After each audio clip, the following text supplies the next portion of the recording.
Morning, guys. We're out here early trying to get some landscape stuff. One of the first times I've been out early in the morning for quite a bit, so let's see what we catch.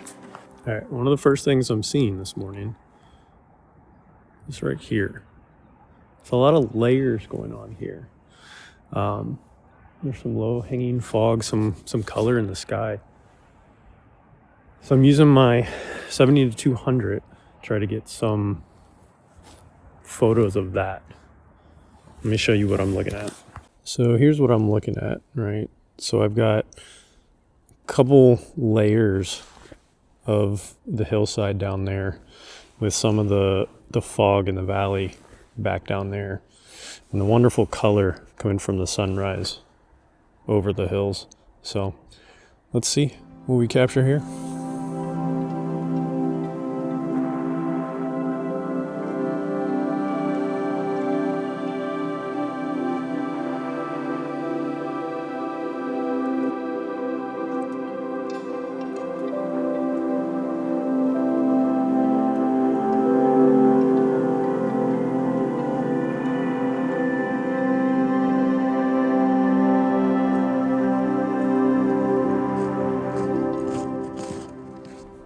All right, guys. So we're here along this trail, and as you can see, the sun is starting to come up over the hills over there. So it's starting to illuminate these trees behind me. The shot I currently have set up is this path kind of curves a little bit back this way. And I'm waiting to see if we can get some more illumination from the sun on these trees. If that's the case, that's what I'm hoping for. Get a few minutes, see if that sun comes over and see what we get.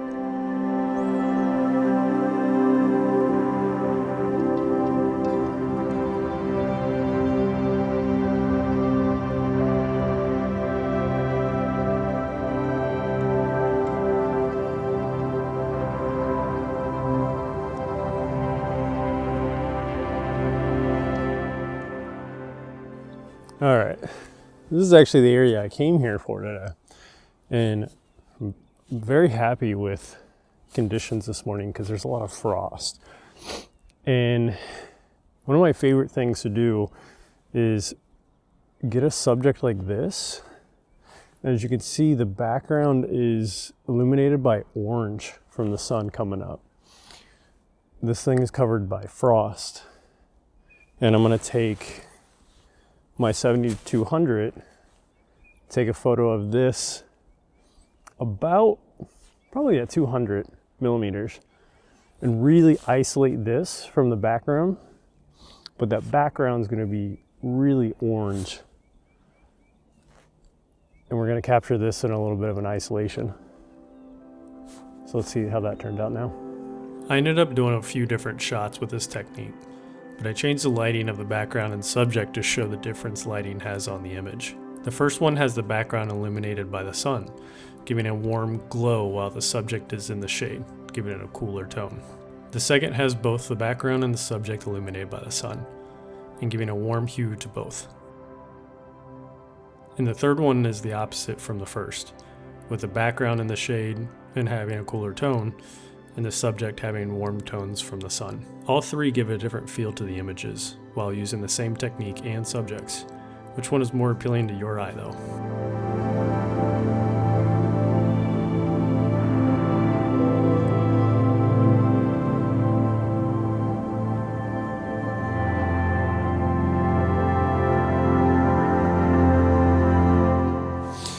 All right.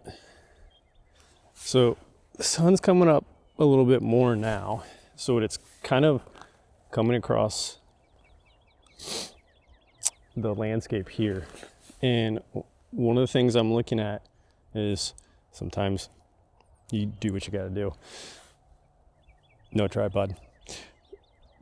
But the sun is catching these ridges in the snow with this right in front of this plant that has frost all over it. And I'm using my 16 to 35 millimeter, and I'm trying to get really close. A lot of time you got to get a lot closer than you realize. But I'm gonna try to catch these ridges with the orange going that way because of the sun and the blue going that way because of the shade. So let's see if that turns out now.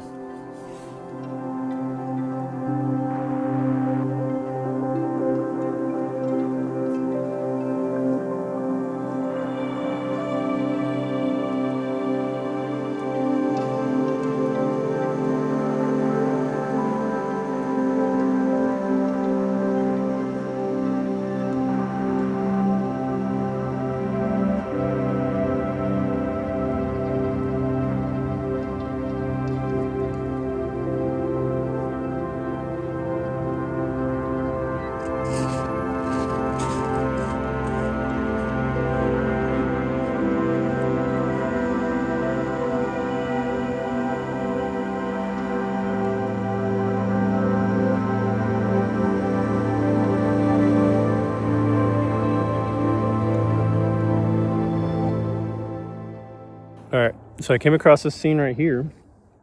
As you can see, there is a tree with some orange leaves on it still. It's being backlit currently by the sun, which is playing beautifully off this orange leaves. So I think what I'm gonna do is try to isolate this tree, but also get some of the blue in the foreground from the snow. Maybe some of the glisten of the snow, we'll see if that comes out. But I think I'm gonna take it at a 70 millimeter. We'll see. Try to get some foreground in there, see what happens.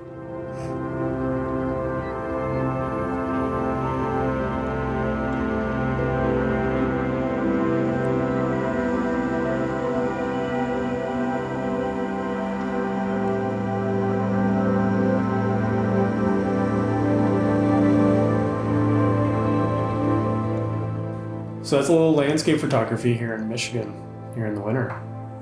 Makes it a little bit more difficult when there's not fresh snow, it's melting, there's no leaves on the trees, not a lot of color around this time of year. But what is the fun in photography if it's not challenging? So hope you guys enjoyed coming out with me again. Hope you guys enjoyed some of the photos. Appreciate you guys sticking around. Till next time. Thanks, everyone.